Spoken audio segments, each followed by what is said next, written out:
ब्रेकनंतर बुलेटिनमध्ये आपलं स्वागत। बातमी आहे बुलढाण्यामध्ये। बुलढाण्यातील संजय गायकवाड वापरत असलेल्या 1.5 कोटींच्या डिफेंडर कार मालकानं स्पष्टीकरण दिलंय।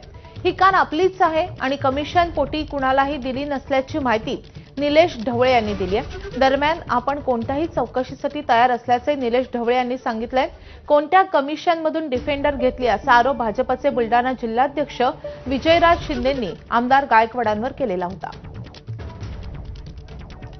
जो कधी आमच्याकडून कोणत्याच प्रकारचं कमिशन घेतही नाही आणि आता कोणत्याच प्रकारची टेंडर नाही आहे, त्यामुळे कमिशन देण्याचा प्रश्नच उद्भवत होत नाही। मी ती डिफेंडर माझ्या मुलाच्या आग्रहास्तव ती विकत घेतली।